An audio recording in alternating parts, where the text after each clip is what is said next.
안녕하십니까?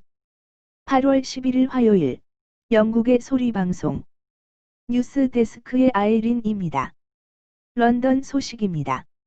보리스 수상은 코비드-19 팬데믹 기간에도 불구 영국 해협을 작은 보트를 타고 야밤을 이용 프랑스 해변에서 넘어오는 불법 이민자들이 급증하는 것에 우려를 표시하고 현행 이민법을 수정하는 것을 검토하고 있다고 말했습니다.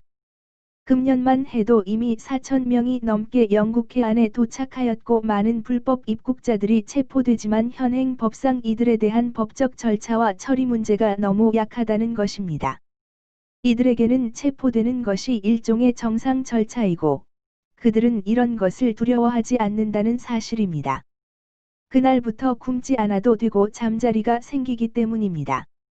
이들이 떠나는 곳은 중동 지역입니다. 그 중에 시리아와 이란 사람들이 많이 있고 이들은 터키를 거쳐 유럽을 횡단합니다.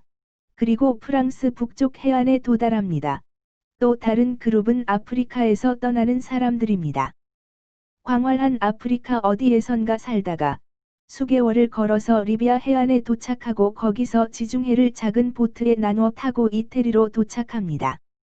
이태리에서 체포되지 않은 사람들은 다시 걸어서 프랑스 북부 해안에 모여듭니다. 많은 인원이 해저 터널 입구인 칼레 또는 던커크 지역에 모여서 간이 텐트를 치거나 움막 생활을 하면서 기회를 찾습니다. 돈을 주고 냉동 트럭의 음식물 속에 숨어서 건너거나 트럭 밑바닥에 붙어서 건너옵니다. 대부분의 사람들은 작은 보트에 10여 명씩 타고 야밤에 영국 해협을 건너옵니다. 풍랑에 배가 뒤집혀 죽는 사람도 많다고 합니다. 그렇게 위태로운 여정에도 불구하고 그들은 1인당 3-4천 파운드를 지불한다고 합니다. 물론 그들의 수중에는 그런 돈이 없습니다. 그러나 출발 전부터 어렌지 된 그들의 지인들이나 미리 계약된 사람들이 우선 대부를 하는 것으로 알려져 있습니다. 결국 이들은 범죄 조직과 연결이 될 수밖에 없는 현실입니다. 칼레는 오래전부터 프랑스 정부가 만든 난민촌이 있습니다. 그러나 기간이 길어지자 프랑스 정부도 감당을 못하고 유럽연합에 정치적 경제적으로 의존하는 형태입니다. 중국 사람들도 종종 체포됩니다. 2해 전에는 상하이에서 출발한 컨테이너 속에 숨어서 출발했다가 보름간의 철도 여행 끝에 도우버에 도착했을 때에는 10여 명이 질식한 경우도 있었습니다. 이들은 거의 모두가 경제적인 문제로 그 어려운 여정을 시작한 것입니다. 또 다른 공통점이 있다면 모두 독재국가에 사는 사람들이란 사실입니다. 국민들이 먹고 사는 문제도 해결 못해주면서 국민들을 억압하고 학대합니다. 그것이 바로 그들이 어디로든 가야 한다고 결심하게 된 동기입니다. 북한에서 떠난 탈북민들도 그런 의미에서 예외는 아닙니다. 때문에 영국 같은 인도주의 민주국가에서는 그들에게 벌을 가한다고 해도 한계가 있을 수밖에 없습니다. 그렇다면 방법이 무엇이겠습니까? 독자자는 한 사람입니다. 피해받는 사람은 수백 수천입니다.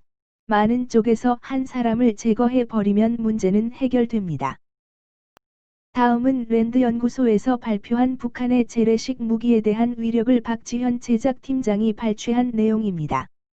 미국의 군사전문 랜드연구소는 6일 북한의 재래식 보복, 강압, 억제 또는 사람들을 공포에 떨게 하는 수단이란 제목의 보고서를 발표했습니다. 보고서는 비무장지대, DMZ에 전진 배치된 북한 재래식 포대의 기습 공격으로도 1시간 만에 서울에서 13만여 명의 사상자가 발생할 것으로 예측했습니다. 북한의 핵과 생화학무기가 아닌 재래식 포격만으로도 1시간 내 최대 20만 명의 사상자가 발생할 것이라는 내용입니다. 군사전문 연구기관의 이 보고서는 미국의 미사일 방어체계가 효과적이지 않다고 주장했고 보고서는 미북 정상회담 결렬 후 미국이 북한에 가장 강력한 제재를 부과하고 북한이 괌을 향해 2개의 중거리 탄도미사일을 위협 발사하는 과정에서 한 발이 우발적으로 맞아 5명의 미군 전사자가 발생한 것을 전제로 했습니다. 이후 전개 과정에서 북한군의 파주에 위치한 LGP-15 공장 타격, 비무장지대에서 1분간 짧은 포격을 가할 경우와 1시간 동안 일제 사격을 퍼붓는 경우, 마지막으로 서울을 겨냥한 짧은 시간의 포격과 1시간 동안의 집중사격 등 5가지 상황을 놓고 피해를 예측했습니다.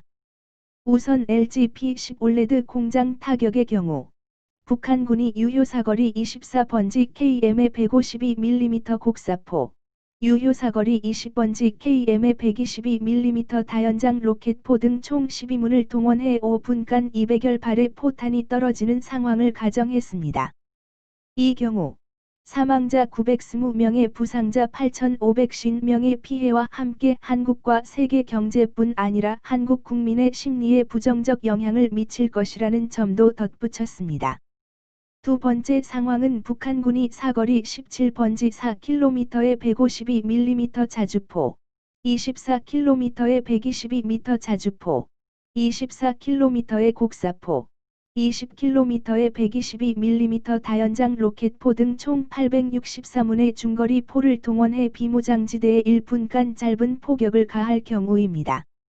랜드 연구소는 인구가 밀집하지 않은 지역임에도 사망자 400명을 포함해 4,500명의 사상자가 발생할 것으로 예상했습니다. 시청해 주셔서 감사합니다.